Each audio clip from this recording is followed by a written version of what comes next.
interessante porque ele, no primeiro momento, é feito um debate sobre a implantação do SUS. Fala pra fora. A implantação do SUS, Sistema Único de Saúde. Deixa eu guardar isso aqui.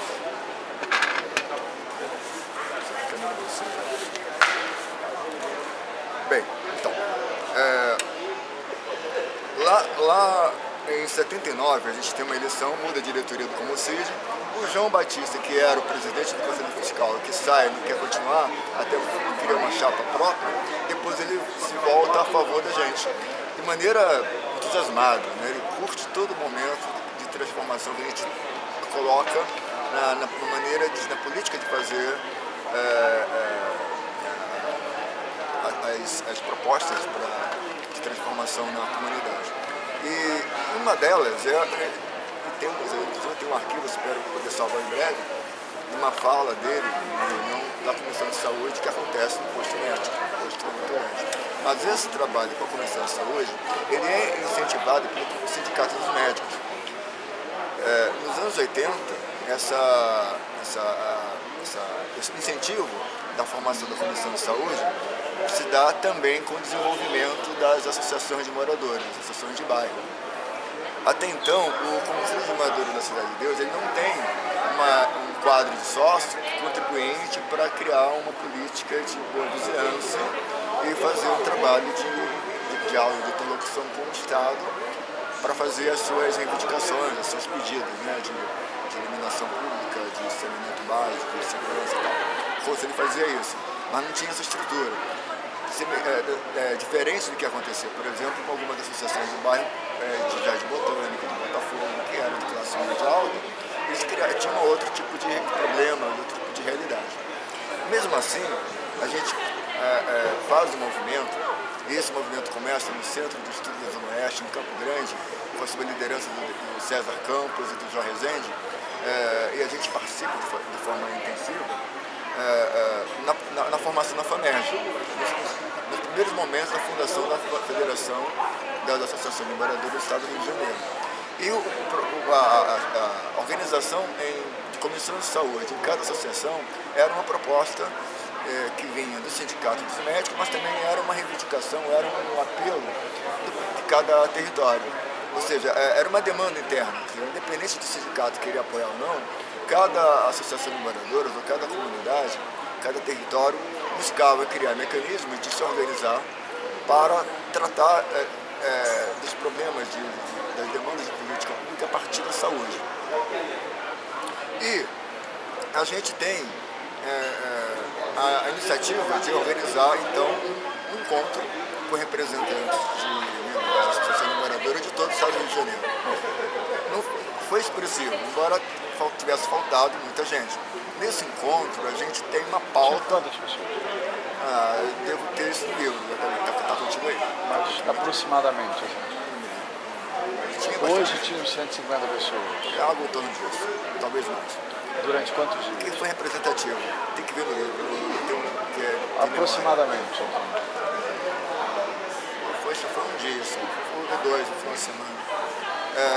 Mas foi um encontro representativo porque nós tivemos, além dos representantes da Comissão de Saúde, que funcionavam nas associações de bairro, que estavam no processo de organização da FAMERJ, Fundação da FAMERJ, e a FAMERJ vai para 78 fazer o seu primeiro congresso, mas já estava trabalhando em cima disso.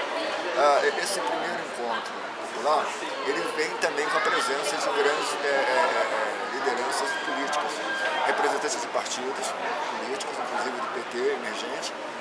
O senador Nelson Carneiro se faz presente nesse momento, faz um discurso, e tantos outros celebridades. Então foi uma estrutura que a gente... Movimento de Trabalhador de Saúde Mental, Sociedade Cidade de Técnicos de Enfermagem, várias organizações profissionais.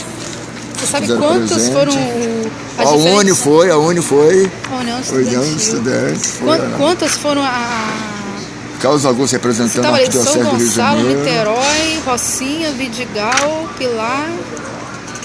Foi um representante do secretário de Saúde do Estado, do município.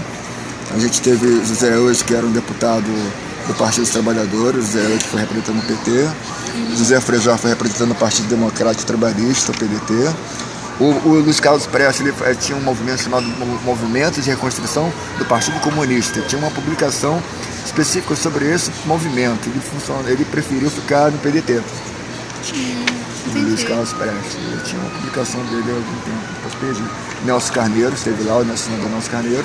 E o deputado Jorge Moura, que depois foi do Partido Popular, queria o populismo. Então a gente tem bastante coisa aqui para material. Só que eu acho que isso aqui, como é que pode produzir uma narrativa assim? Não tenho a menor ideia.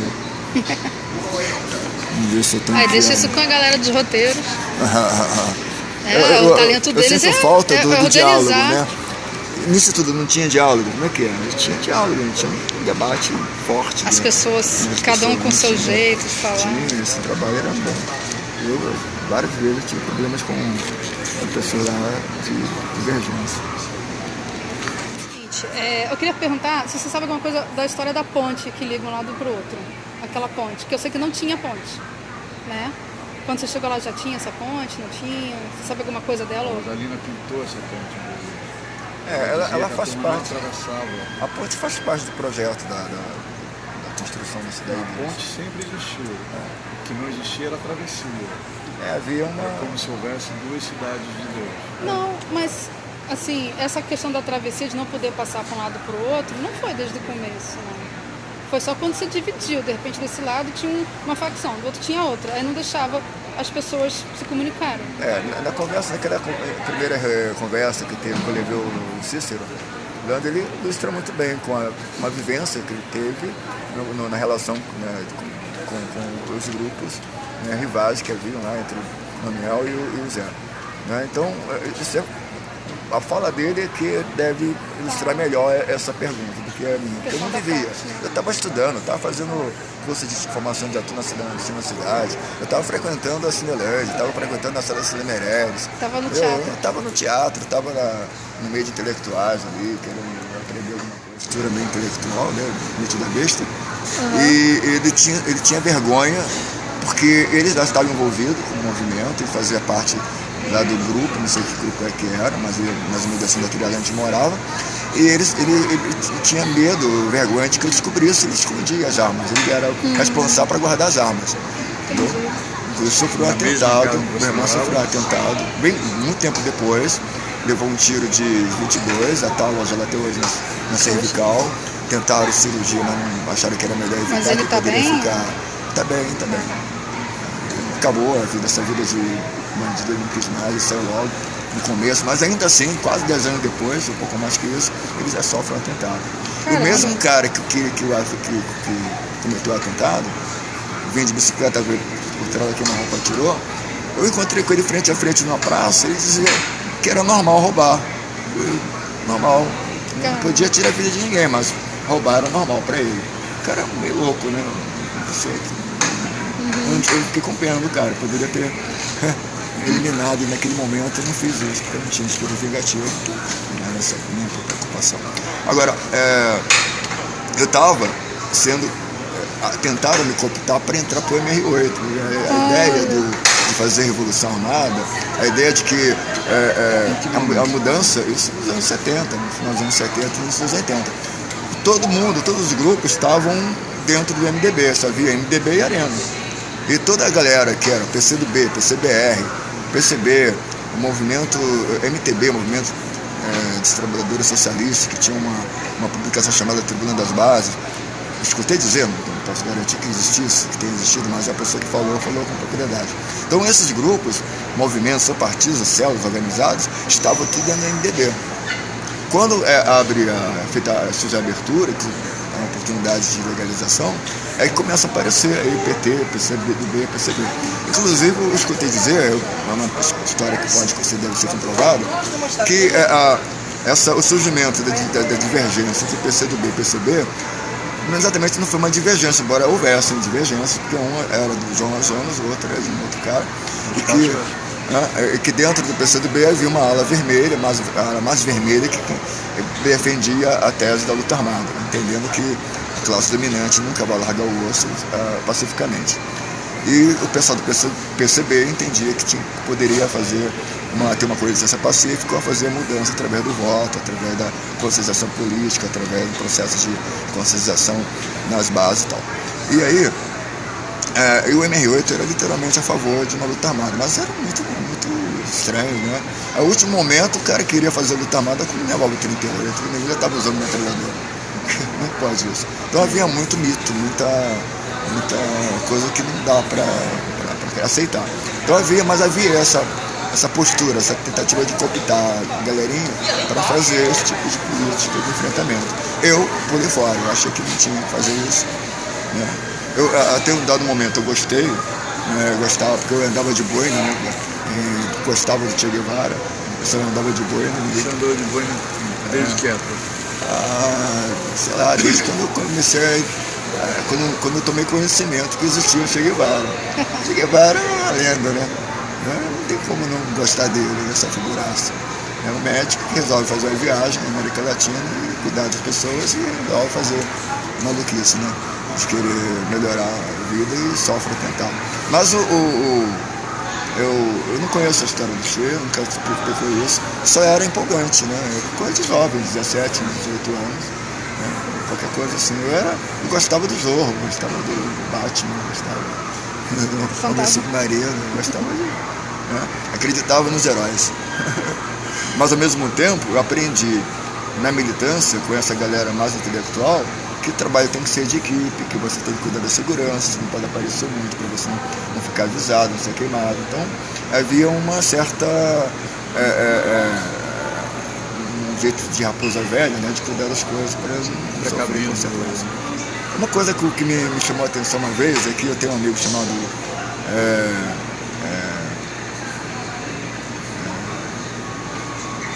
Edil Guerreiro, assim ele se identifica porque ele diz que tem na família dele tradição Apache. E era uma figuraça, ele era o nosso guia para subir a Pedra da Gávea, Pedra Bonita, especialmente a Pedra da Gávea. E ele disse para mim, ele morava em Botafogo, um cara classe média, que tinha um movimento rico e tal. Ele disse uma vez que um dos meus poemas, tinha uns amigos dele que foram presos, políticos, e que meus poemas foram lidos na prisão, e que isso, a maneira como as pessoas liam, a maneira como eu escrevia sobre as coisas que eu escrevia, que eram poemas de contestação, mas um poema que jogava para cima, que jogava com esperança, trabalhava com mudança de pé no chão e tal. E aí parece que isso influenciou de alguma maneira, causou um certo comoção em algumas pessoas. Eu soube isso muito tempo depois. Foi uma das razões que me levou a voltar a escrever, né? Eu estava 20 anos sem escrever nada. Eu comecei a escrever. De que época você escreveu? Eu escrevia muito, produzia muito entre 72, eu estava com 15 anos, muito mais ainda em 78, 80. Quando eu lanço essa revista, eu lanço junto também um fanzine chamado Poesia Experimental. E eu perdi esse material, está com alguém em algum lugar, acho que o editor deve ter no baú dele alguma coisa, ele saca do baú os poemas meus, que caraca, foi eu que escrevi isso, não consigo compreender como posso ter escrito. E algumas pessoas dizem, cara, isso está super atual. Nos anos 80 para hoje, parece que não mudou nada. Né? E aí eu fico até espantado com esse motivo. Mas a partir dos anos 90 até 2007, quando eu encontrei com o Edir, ele disse, cara, você tem que voltar a escrever, outros poemas são muito bons. Foi quando em 2000, aí eu começo a produzir, rever os meus arquivos, eu tinha algumas anotações, algumas memórias, o próprio Edir publicava no Orkut, né, alguma coisa, e eu ficava assim impactado com essa coisa. Aí eu produzi durante vários anos o que veio depois ser o Temporais. Em 2010 eu publico, em outubro de 2010, que são memórias em poemas, nossos livros, da minha infância até minha adolescência. Alguns relatos sobre as experiências aí, né, políticas, né, comunitárias e tal.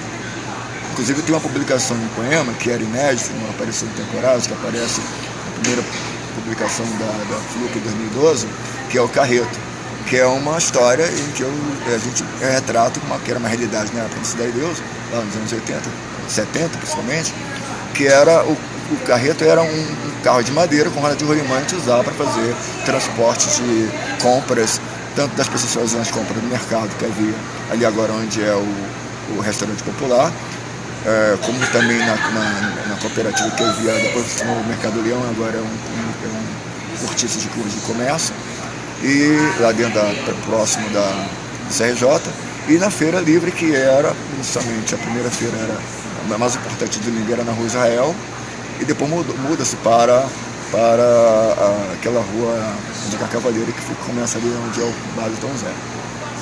Então a feira era um momento de a gente produzir, de a gente fazer serviço com carrinho. E até um relato nesse poema onde um sargento que tinha na época, não lembro o nome dele, mas era uma pessoa já de cabelo grisalho, comandava um grupo de militares que cobrava pedágio das crianças que faziam carreto na feira. E eu não sabia disso. E como eu não tinha pago pedaço, ele quebrou meu carro todo, meteu coturno, porque eu estava andando na feira e não podia entrar na feira. Mas eu não sabia que era porque eu tinha que pagar pedágio.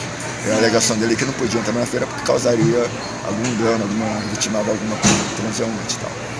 O próprio morador pedia para ir acompanhado para fazer as compras. Então a gente ia com cuidado, não era muito cheio, a rua o espaço era maior, então dava para circular. E a gente fazia isso. E uma vez o cara simplesmente estava lá quietinho, esperando minha vez para transportar alguma mercadoria de alguma madame. Mas algumas madames eram tanto do apartamento como da própria casa. Tinha muitas madames na Cidade de Deus que precisavam do serviço do carreto. E eu sofri essa violência. E está relatado naquele poema Carreto. Há quantos anos? Isso foi em 70. Não, sua idade. Coisa. Eu devia estar com 13 anos. 12, 13 anos. Foi? Menos de bi e tal. O quê? Tá fazendo mais alguma pergunta? Não, tranquilo. Pode continuar. Então, mas voltando, resgatando, né, aquele gosto de que o movimento de venda de... sim, passei 20 anos sem escrever. E agora em 2007 começo a escrever e em 2010 eu publico esse livro. E aí, em 2011, a Viviane, que participou do sarau que eu faço a apresentação do livro na Igreja Anglicana na Cidade de Deus, ela me vem, quase um ano depois, perguntando, aí, como é que está esse livro? Ele está vendendo muito? Eu pensei, não sei o livro para vender. Tinha outra ideia sobre essa iniciativa. E ela falou assim, olha, está rolando um sarau ali em São Paulo, e tem um que é muito interessante, que é o Teuterifa. Eu achava que a gente podia fazer alguma coisa parecida, mas não de careta. A igreja era careta, queria num bar. Eu achei estranho, mas topei a ideia, a gente funda Poesia de Esquina já em novembro de 2011. Em 2012, o AT um pouco antes, ela me falou assim, olha, tem um amigo aí que está com um projeto, eu não sei se vale a pena a gente investir, mas vamos lá, vou falar para vocês. Tem o S. Salles, que é meu amigo, o Gil também é um cara e tal. Então, o projeto da FLU contou sobre a ideia, com algumas ressalvas, e jogou assim, vocês que sabem, se quiser, vamos lá. Aí eu fiquei entusiasmado com a possibilidade de não se tornar um escritor famoso, nada disso, mas de aprender melhor, entender melhor como é essa dinâmica da profissão de escritor. Escrever com melhor qualidade, tentar escrever tirando um pouco aquela onda que já não tinha essa onda de ser poeta marginal. Não estava nem para isso. Se quisesse me classificar como tal, não tem problema nenhum. Mas eu escrevia o que eu gostava de escrever, com o propósito de ajudar com aquele texto as pessoas a despertarem para uma reflexão diferente, uma abordagem diferente da realidade que estavam vivendo ali, que não era só lutar para tampar buraco e colocar lâmpada no poste, e que era importante, esgoto, saneamento básico, importante, mas não era só isso, tinha muito mais que isso. E esses cartazes que eu trouxe para ilustrar, que mostra a efervescência da luta na América Latina contra o imperialismo norte-americano, e que isso eu coloco de maneira contundente o tempo todo. E o Almir Paulo de Lima, ele disse para mim, ele fez um prefácio no meu livro Abissais, e disse que eu era stalinista. Eu fiquei muito aborrecido com isso, não quis publicar. Ninguém gosta, né? Não quis publicar, eu não consigo me ver como Stalin. E ele dizia que eu era um cara assim, né? Eu era um cara durão e sei lá, não sei como é que ele pode perceber isso, mas era a visão dele. Mas mesmo assim eu fiquei muito chateado e não publiquei, porque ele queria que ele revisasse para ser publicado de outra maneira, até que essa versão, essa abordagem sobre a minha militância, até que fosse feita, mas no terceiro livro, não no Abissais. O Abissais tem uma outra história, tem uma outra missão. Assim como o Temporais tem uma missão, O Abissais tem outro, e tem um terceiro. Temporais e abissais. E tem um terceiro, já pronto. Só falta realizar. Ainda não tem nome. Mas tem alguma coisa a ver com nebulosas, surgimento de uma nova era. Eu gosto muito do esotérico. Tudo que vem do Oriente me empolga. Na verdade, eu aprendi eu gostei muito de ter participado do Universo das Quebradas. E foi assim também outro momento de abertura da mente, de iluminação mesmo. E de descobrir coisas que eu não sabia. Eu passei a ficar mais perto, né, com relação à história universal, à história do Brasil. E entender que nós somos orientais. Foi? Foi. Depois eu queria ver se eu consigo pegar contigo algum desses poemas que foi pro companheiro que estava na prisão. Olha, eu não sei se Tu consegue pelo menos um deles? Posso pedir para ele me dizer qual foi, porque ele só disse, tem um poema seu que foi lido na Se não der para ser exatamente o mesmo, com o mesmo pique, né? eu acho porque isso é muito interessante. Eu acho que eu tenho um livro aqui, peraí. Tá. Pelo poder de voar, aspirante a poeta, ousei não calar. Ignorei meus mais profundos temores para conquistar direitos, combinados na direta já. Apesar da mais espessa e sombria nuvem de terror que esse planeta Brasil já sofreu. Nunca recuei nem reneguei meus mais simples princípios. Entre saltos e quedas, fraturas expostas de uma perna, fraturas internas do coração, realizei meus sonhos mais impossíveis. De tanto pedir, ganhei de minha mãe, meu primeiro e único irmão. E pasme, ainda criança, ajudei o sonho a ser. Graduei-me em faixa preta de karatê, quando então eu comecei a aprender a lutar. Graduei-me em administração, apesar do pai ausente e mãe doente. Sistema passional incoerente, conspirando em minha volta, minha morte. Vivendo na favela, hoje falamos comunidade. E acredite, não foi sorte. Eis que surge no horizonte do meu existir uma guerreira filha que nunca pensei ter, sendo capaz, como nunca, de me fazer sorrir. Assisti emocionado, olhos rasos d'água, meu pequeno filho decidir, por sua conta e risco, realizar o primeiro passo. Isso não foi publicado antes, não. Eu publiquei depois. Isso foi depois. O que talvez tenha sido publicado tem um poema sobre a Silvânia aqui, ó. Que legal. E no Comocídio, uma dama presidente. Nos anos 70, no CDD adolescente, provocam em minha mente poesia e teatro em equipe. Florescem então grupos cênicos e culturais e uma revista literária. Assim, verso e arte vão dos quintais às praças. Do encontro das artes com o jornal comunitário, emplacam-se pacíficos embates entre estados e comunidade. E o movimento sócio-arte congrega ou converge os grupos no Conselho de Moradores. Eleições com urnas, mudanças de diretoria e novas ideologias. Com a chapa Construção, a nossa chapa tinha um nome, esqueci. Chapa 2 era a chapa Construção. Indicado presidente declina a favor de uma jovem dama, líder legitimada pelo povo da quadra 13.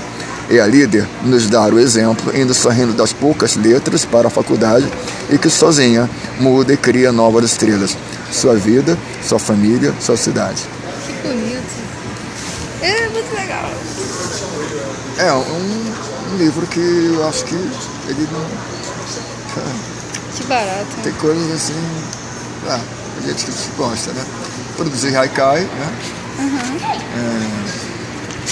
Eu não consigo lembrar que tem um poema que eu produzi lá nos anos 70.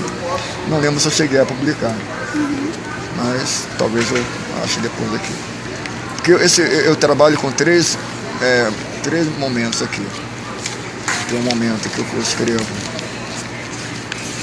Vamos lá. É o prólogo, onde eu trabalho essa parte. O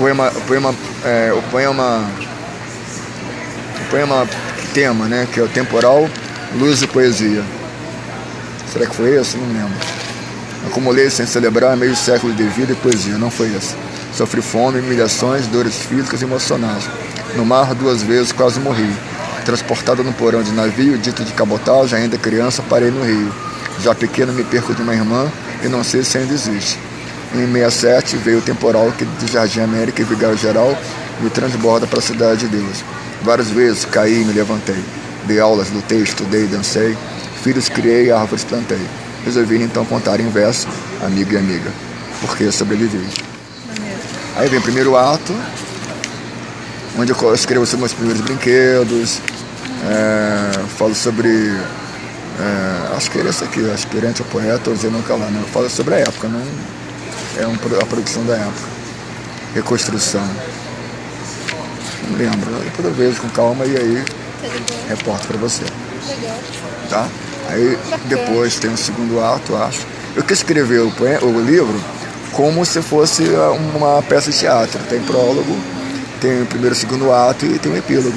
Interessante. Eu gostava dessa. Era uma maneira de resgatar aquela a minha vivência com teatro. Então eu quis fazer dessa obra algo que fosse, que remetesse, que sinalizasse para algo que pudesse ser depois produzido em cena, né?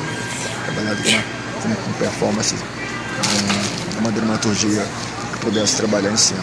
Então eu comecei a escrever com essa intenção também, de torná-lo algo que pudesse ser transcendendo temporais e claridade, mas do lugar que se derruba o temporal, se debruça a claridade.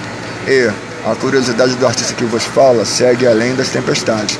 Busca o grão de terra em cada coração menino ou menina, para semear alegria ao renascer, ou testemunhar a transformação do amor em matéria viva. Muito bobinho, mas era uma coisa que cativava, né? Eu sempre tive cuidado, a preocupação de trabalhar a questão do gênero, quando ninguém discutia isso ainda. Discutia de outra maneira, né? Mas não como hoje. Interessante. E a gente tinha essa preocupação. No primeiro Encontro Popular pela Saúde, a gente trabalhou com uma equipe, a gente treinou uma equipe para trabalhar com babysitter. Uma experiência que eu estava namorando uma menina, depois é que eu descobri que ela fazia isso, eu não sabia. Eu trabalhava no Intercontinental, ela era camareira, e nas horas vagas, como expediente extraordinário, não para o hotel, mas para servir os hóspedes, eu trabalhava como babysitter, ficava depois da hora cuidando de crianças para os hóspedes viajarem e saírem, fazendo os translados dele na cidade do Rio. Então essa dinâmica, essa experiência, nós adotamos no encontro, né? Tinha crianças sendo cuidadas por pessoas treinadas anteriormente para cuidar daquelas crianças, para as mães poderem participar dos debates, das mesas. E teve um debate muito interessante que foi com a doutora Luciara, que era médica do posto, era pediatra do posto médico. A discussão era sobre se era contra ou a favor do aborto. Eu dizia que era a favor que a mulher que teria que decidir se o que fazer com o corpo. Né? E isso de tabela, de uma certa maneira, eu defendia a tese, ou em tese defendia a hipótese de ser legalizado o aborto.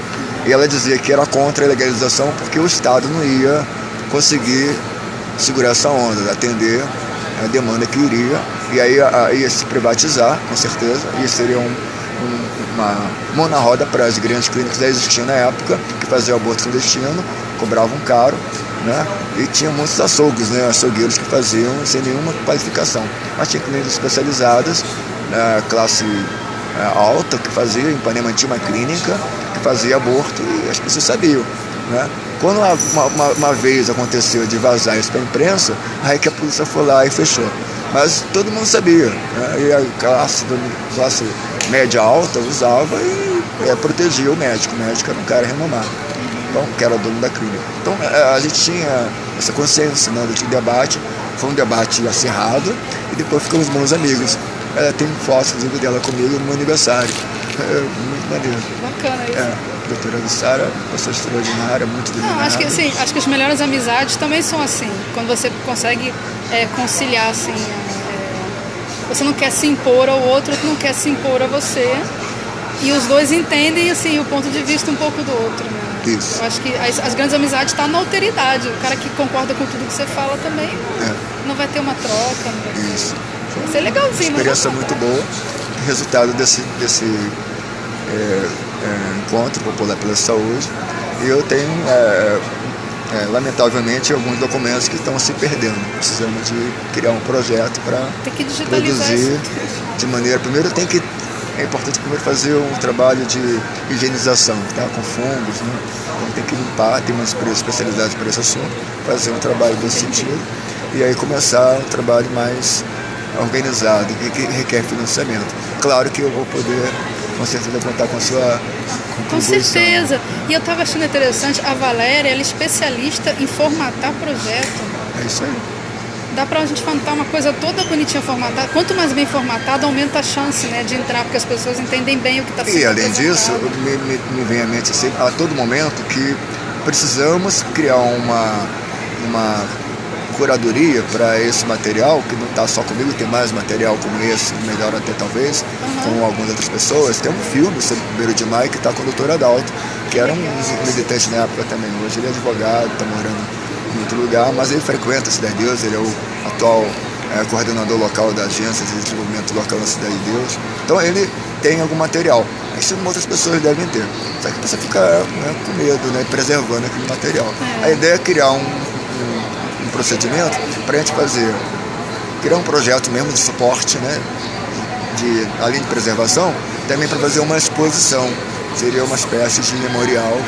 Acho que poderia fazer uma exposição inaugural com esse material. É importante ter com alguns material. Eu tenho muita vontade de fazer.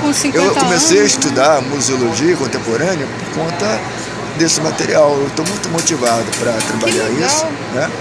Estou estudando exaustivamente, o máximo que eu posso, tudo sobre museologia contemporânea. Onde tiver debate sobre esse assunto, eu estou lá, né? E agora tem museu de território, museu de memória, museu ecomuseu. Então estou muito interessado de me profissionalizar nesse campo e pegar esse material que eu já tenho e fazer uma exposição piloto. Acredito que ano que vem a gente consiga fazer isso. Nossa, vai ser perfeito, é 50 anos da Cidade de Deus, né? Já estamos justamente... Eu acho que esse é o gancho, né? É um gancho fantástico. Para a gente poder trabalhar, motivar as pessoas. Cheguei a escrever um relatório listando algumas coisas, as conquistas, os problemas atuais, as atuais demandas, um relato do que foi e um relato do que é hoje essas demandas, as conquistas que nós conseguimos realizar, as instituições que tiveram uma presença marcante nesse processo histórico da Cidade de Deus lá nos anos 80, que resistiram até hoje, tem uma memória, né? Por exemplo, o Grupo Reis da Liberdade, né? Com a Silene, que é para mim uma resistente muito importante, com a mãe Obasso. Eu comecei a me interessar, eu não me interessava por religião. Quando meu pai me sequestrou para morar com ele,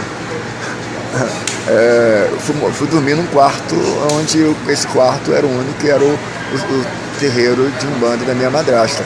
Então eu dormia lá no meio do terreiro, com um gato tinha que ser coberto, com um véu, eu ficava lá. Quando tinha evento, uma vez teve uma festa de Preto Velho, eu fui convocado para trabalhar como cambone. Uma vez meu pai pediu para eu ir no cemitério pegar um punhado de terra e diz: olha, anote o número da tumba, para saber que você de fato foi lá, que depois eu vou verificar. Então tinha as coisas assim meio loucas. Eu nunca me preocupei. Quando eu estava fazendo teatro, bem depois, eu estava com 13 anos, 14 nessa época. Quando lá com meus 17 tantos anos, quando eu estava fazendo teatro na Massa Pena, eu tenho acesso a um grupo de um cara chamado Renato Branco, um grupo Postar da Bahia, era o nome do grupo. É um grupo de dança afro. E aí ele estava apresentando uma oficina e convidou o pessoal dos atores, dos alunos da escola para participar de uma das oficinas como uma demonstração. Eu fui e gostei, e aí comecei a me interessar pela cultura afro de maneira mais sistematizada. Então comecei a frequentar os terreiros de Umbanda da Cidade de Deus, que era o que tinha mais vivência. Mas antes disso mesmo, minha mãe teve um histórico de frequentar várias religiões. Aí da Igreja Católica, só não foi na evangélica, creio que não, protestante, mas ela foi no Centro Espírita, que chama de Linha Branca, só pra você ver, tem Menezes, só 5 minutos coisa. de gravação. Tinha um terreiro, um Centro Espírita em Cascadura que ela frequentava muito e frequentou alguns centros de Umbanda, mas o que me influenciou mais foi a vontade de conhecer melhor a cultura africana, a dança, o tambor, batido da tabaca, aprendi alguns toques, fiquei empolgadíssimo. Uma vez eu teve um encontro meu com o Derli, onde eles já sabiam que eu praticava karatê, e ele me convida, ou alguém pede para que eu houvesse uma experiência, um enfrentamento entre o aluno dele e comigo. E a gente enrola, mas não ficou lá grande coisa, ninguém bateu em ninguém, eu era iniciante ainda no karatê, mas foi uma experiência interessante, esse enfrentamento, de maneira diplomática, né? Foi uma coisa bacana. E sempre que havia eventos de karatê que eu organizava, eu chamava o Dirley para fazer demonstrações. Então a gente sempre teve uma coexistência boa Ele na demonstrava, cidade no caso, dele. a capoeira. Ele levava o grupo dele para fazer uma roda de capoeira antes de começar as competições. Eu organizava competições na cidade dele. Competições para as pessoas aprenderem a organizar competição e participar das competições oficiais fora. Entendeu? Era uma escola. A formação de faixa preta, de aluno, de atleta, não era só para dar soco chute e botar pontuação. Era para aprender a produzir eventos. Todos aqueles fundamentos da administração, produção, organização, planejamento, direção, controle, tudo isso, e colocar. Tudo que veio que eu consegui aprender na administração. Eu costumo dizer que eu tinha dois eixos que me moviam. Um era a arte, de um lado, e essa arte literária e a arte marcial, e o teatro. E o outro lado era o movimento, a militância, que era política, mas mais para associativista. E aí eu tinha duas opções, fazer faculdade. Depois que terminei o ensino médio no Colégio de Alencar, fiz contabilidade, detestei por ter feito contabilidade. Fiquei na dúvida se faria, porque sei um ano analisando o que eu faria, se a ADM, que era a faculdade mais próxima que tinha na freguesia, na época chamada Maria Margareth Pinto, ou a Gama Filho, que seria para educação física, que eu entendi ser importante por conta do karatê. Preferi a ADM exatamente para instrumentalizar os grupos que eu administrava com a formação de ONGs, de associações, de movimentos, etc. Eu acho que foi aí que deu certo. Ajudou bastante. Foi uma coisa que eu gostei. A decisão foi perfeita. Estrategista, né? Conseguia bloquear também os treinos dessa maneira. Tô gravando. E tinha uma pessoa que ficava também responsável pela segurança de quem estava fazendo isso. Então a gente cuidava para que houvesse, tinha uma pessoa observando se houvesse de vigilância para evitar que houvesse um sequestro de algum dos nossos companheiros ali. E a gente avisava antes, ó, se viu algum bom. Então tinha essas coisas assim. Então, eu não participei diretamente desse processo, mas eu tive presente, apoiando, trabalhando junto. Foi bom. Uma experiência extraordinária. Qual foi o grande momento? Tinha um negócio do 1º de maio. Sim, então a gente vai ganhar a eleição em 79. O 1º de maio de 80, a gente fecha a rua principal da Cidade de Deus, as duas principais de acesso. Uma é a Marechal Salazar de Moraes, a outra é a de Gavernet. Então, no trecho que essas duas ruas passam na Cidade de Deus, a gente fechava alguns pontos estratégicos e havia toda uma pré-produção, um planejamento para executar, decidindo qual desvio, por onde ia passar os carros, a segurança de cada trajeto. E a gente precisava de mapa. Então, eu tenho um mapa, inclusive está aqui na mochila, o mapa das 3 ou 4 glebas que foi elaborado para a construção das coisas do conjunto, onde tem bem definido as ruas, as vilas e os trajetos. A gente usa esse material para planejamento. E a gente usa a tecnologia da gestão anterior, que é aquele trabalho, né, aquela política de conciliatória, digamos assim, ou de diálogo com o Estado através dos ofícios. A gente mantém essa política.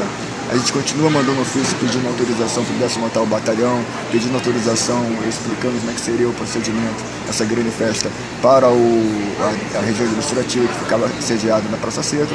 A gente depois veio, quando a prefeitura implanta a Sete Rio, a gente também faz com a Sete Rio. A gente ficou quase 10 anos, um pouco mais que isso, fazendo essa festa. Enquanto Foi no 1º de maio. 1º de maio, fechando a rua, e no horário das 9 da manhã até as 5 da tarde. O povo ficava na beira da rua esperando, já sabia que era. A primeira vez foi meio complicado, não chegou a ser a grande coisa. Mas nas segundas versões, as segundas edições e diante, a gente percebia que a população sabia. Então a Cidade de Deus inteira, praticamente, ia para as esquinas, para as ruas, para as calçadas, só esperando o momento de fechar. Só que o Estado não vinha com as viaturas para fechar. Não vinha, eles não atendiam a gente, não atendiam o pedido. Aí eu tomei a iniciativa uma vez, e aí passou uma galera a fazer junto, porque percebi que dava certo. Eu juntei toda a documentação que eu tinha, as cópias dos ofícios protocolados junto ao 18º Batalhão, junto à RA, e colocava uma pastinha do lado do braço e, pessoal, vamos botar a barricada nos pontos que a gente tinha estabelecido como sendo necessário para desvio do trânsito. e que tinha uma galera responsável para ficar em cada ponto estratégico para orientar o trânsito, para as pessoas se perderem na cidade dentro. Não lembro se a gente conseguia falar alguma coisa, avisar alguma coisa para o pessoal do movimento, mas não era relevante para mim. Devia ter. Mas eles não eram assim tão sérios assim para ponto de bloquear alguma coisa. Então a gente fazia, né? E aí vinha a polícia. Que negócio é esse? Você fecha a rua. Aí eu mostrava o ofício. Olha, o Estado está comunicado, não tomou nenhuma providência, nem que sim, nem que não, a gente está fechando porque está, né? Tá documentado. Aí eles substituíam a gente.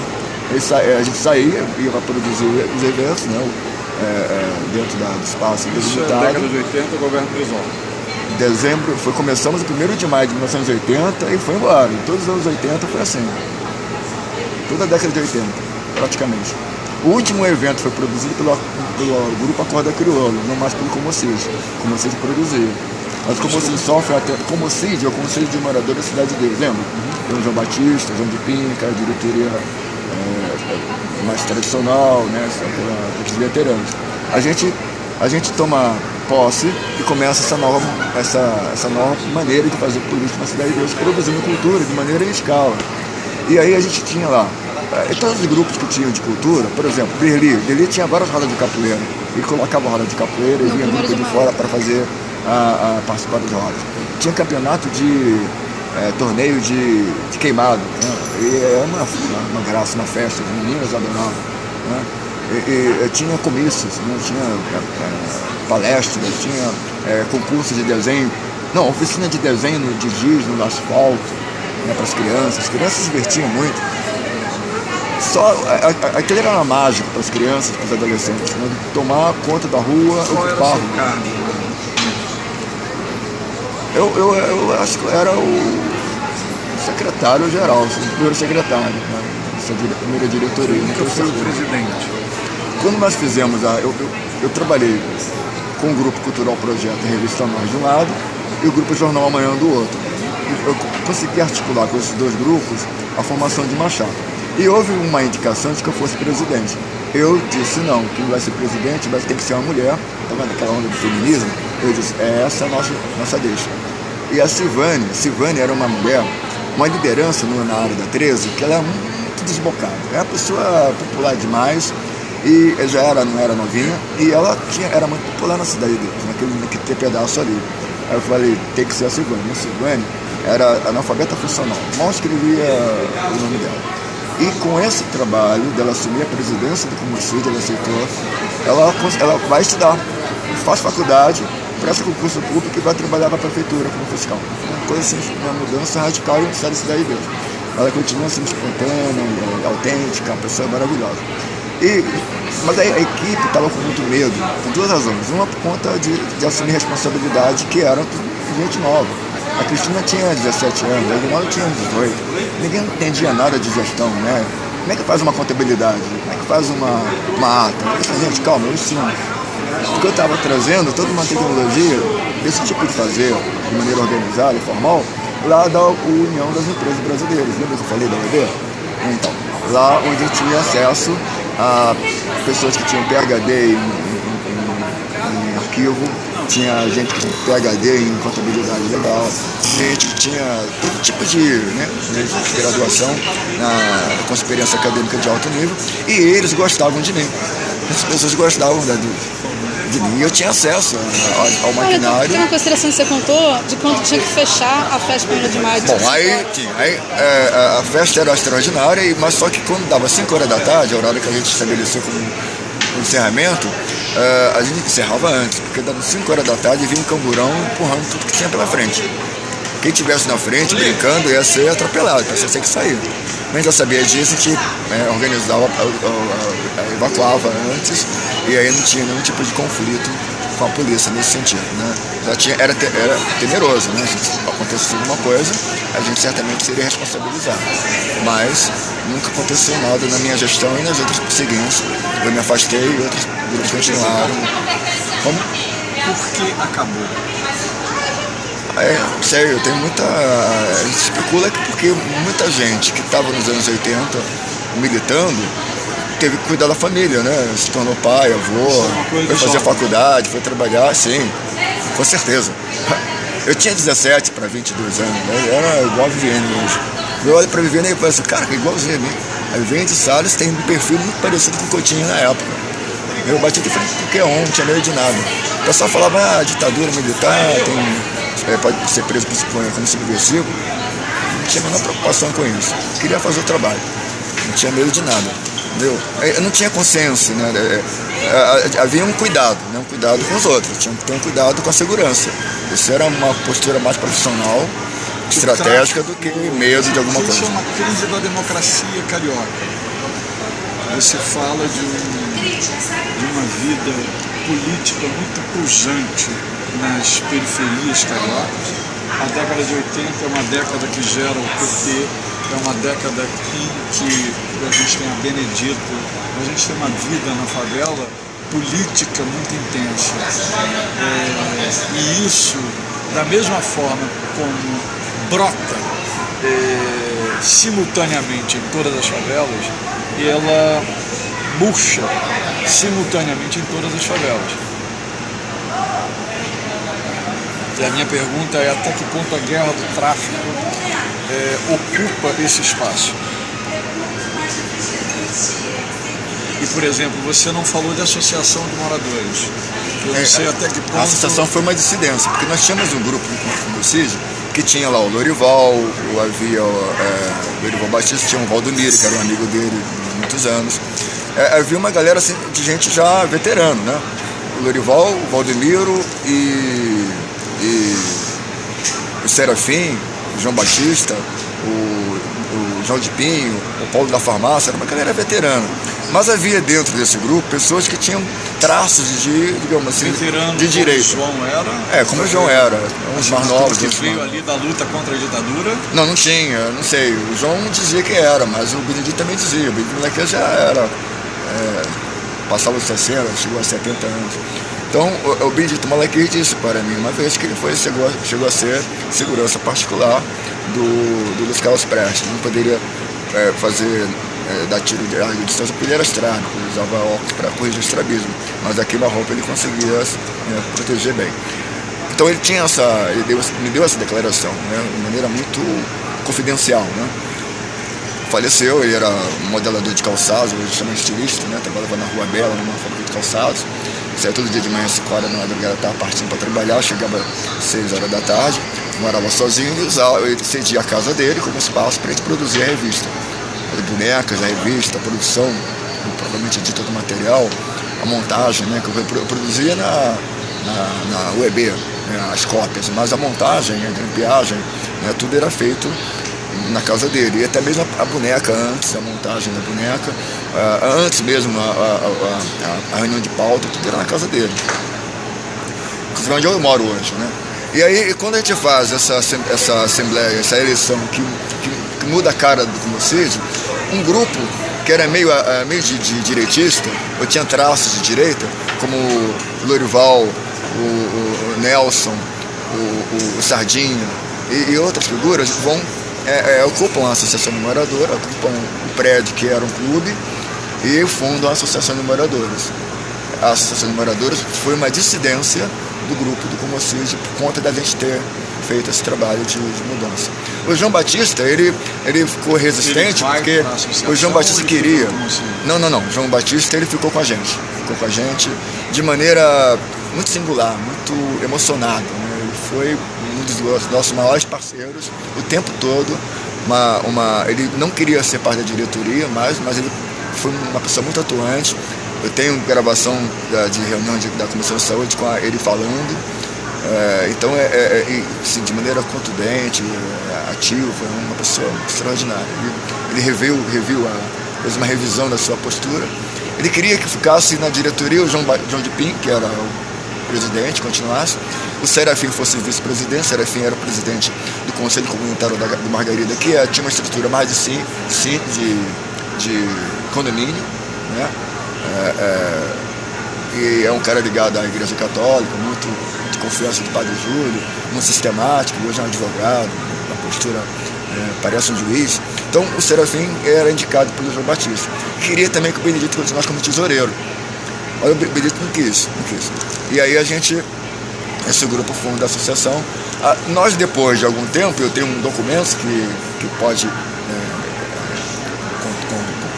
confirmar mais ou menos exatamente o período que a própria associação depois, Lorival chama a Dona Terezinha. Uma Terezinha é uma liderança também na Cidade de Deus forte, até idosa, uma pessoa muito iluminada, e ela é convidada pelo Lorival para fazer parte da diretoria e vinha depois a ser presidente.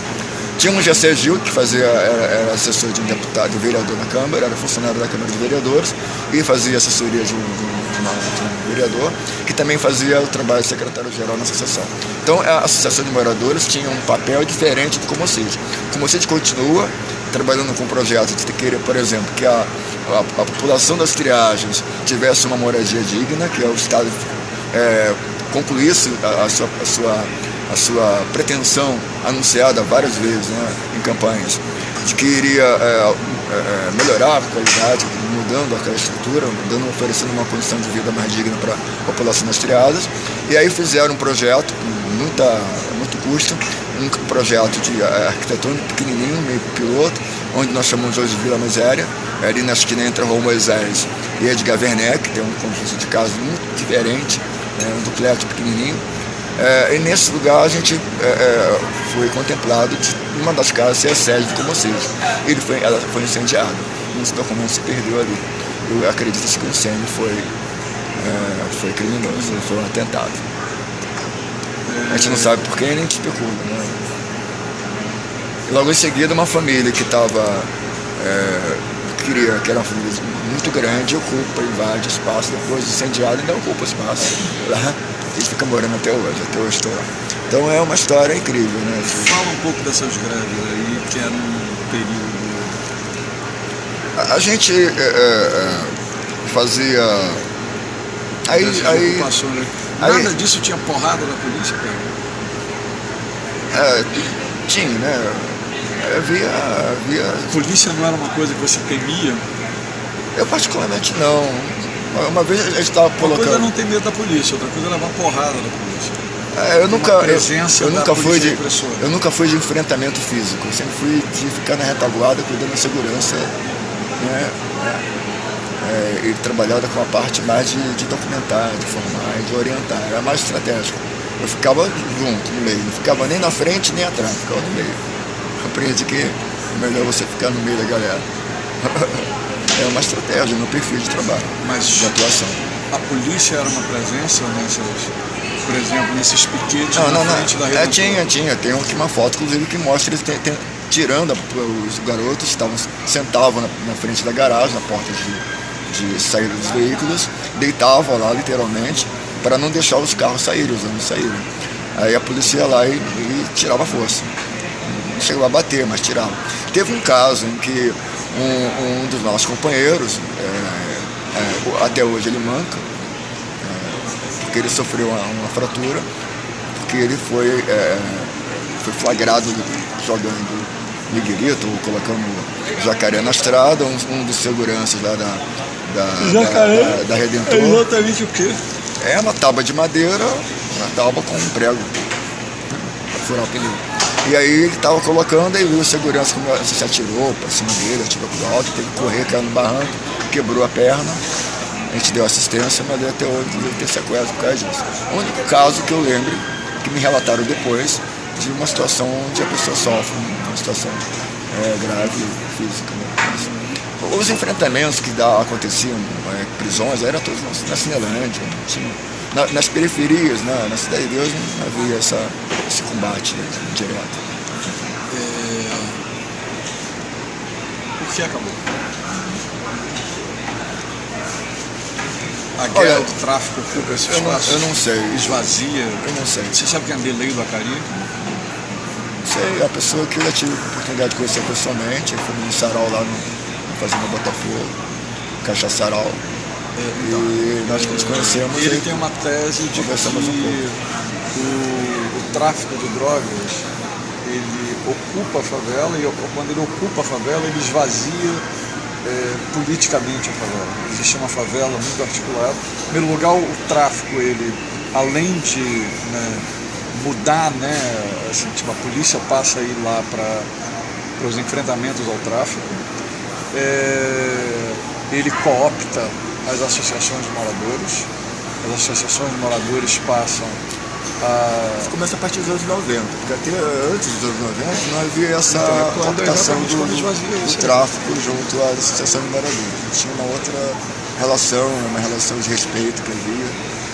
Eles respeitavam a gente, não interferia, né, na nossa maneira de trabalhar politicamente, e a gente não precisava ficar pedindo permissão de nada. Claro, quando tinha guerra entre eles, lá tinha que se segurar a onda, porque não dá para enfrentar a bala, né? A gente não tinha como ter enfrentamento bélico.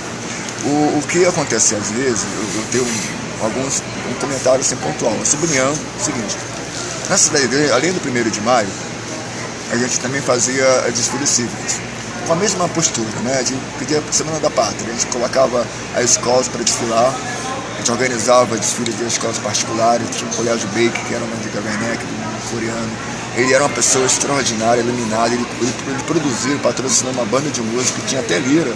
Era impressionante ver aquele grupo, né, fechando o desfile cívico. A gente fechava a rua para fazer o desfile cívico das escolas. A gente fechava a rua para fazer desfile carnavalesco. Tinha o Adalto Filho, que ele era técnico de eletrônica, e ele, onde agora tem uma sapateria bem em frente à praça, em cima da sapataria tinha um sobradinho, onde ele morava e tinha lá sua oficina de concerto de eletrônica de rádio. Né? E ele puxava um cabo para o centro da praça com cornetas, e ali funcionava a rádio comunitária. O Jorge Silvestre era um secretário-geral do Comicídio, era o locutor oficial, né? Ele falava, fazia os anúncios, fazia os comunicados da comunidade. E o Adalto, ele organizava todo ano uma comissão para... Ele não era carnavalesco, ele não tinha nada a ver com carnaval, mas ele tinha essa paixão e essa habilidade, essa competência de reunir grupo de pessoas para fazer, ou para organizar o desfile de carnaval. E era um desfile extraordinário, tinha vários blocos carnavalescos e a escola de samba nesse mesmo lugar, de Gaverneck de um lado, de Marechal Soldado do outro, e a praça no meio. Então começava no Alfonso Guimarães, onde tem a quadra de samba, a escola de samba Acadêmica de Cidade Deus, teve várias mudanças de nome. Já vai, Rodrigo? E terminava ali na praça principal. E esse carnaval, ele era organizado pelo Adalto. Algumas ocasiões, os próprios, às vezes não sei se posso dizer que era bandido, mas alguém atirava esmo, a população com medo e esvaziava. Então isso se tornou quase que uma coisa sistemática. Cada vez que tinha um evento, tinha um tiroteio, ninguém sabia de onde que vinha, por quê, para quê, mas isso comprometeu bastante a decisão de ter mais cautela na produção para evitar que houvesse algum acidente, alguma fatal. Em parte, porque eu não sei, não se pode atribuir que foi o tráfico. Né? Pode ser que sim, pode ser que não. Não há provas. Não naquela Cidade de Deus. Talvez lá fazendo Botafogo, não sei. O Delei tem mais maturidade do que eu, mais vivência nessa relação do que eu tive até esse tempo todo. Não posso garantir isso. Não devo. No máximo posso considerar. Você consegue escrever a partir disso? Porque eu acho que tem muita informação e às vezes eu não acho o eixo. Sim. Não sei, vou ter que ouvir, pegar, pensar. Eu estava conversando com a Alzira. Peraí, pode parar a gravação um pouquinho? Claro. Vou fechar a atenção. Diga tchau. Valeu, tchau, obrigado pela sua hospitalidade. Eu que agradeço. Você é linda e o público também certamente vai, talvez, eu acredito que vai entender. E o que não entender, a gente está aberto aí, tem disponível para outras Muito experiências, obrigada. outras oportunidades de troca. Tá legal, muito obrigada. Então, é isso aí.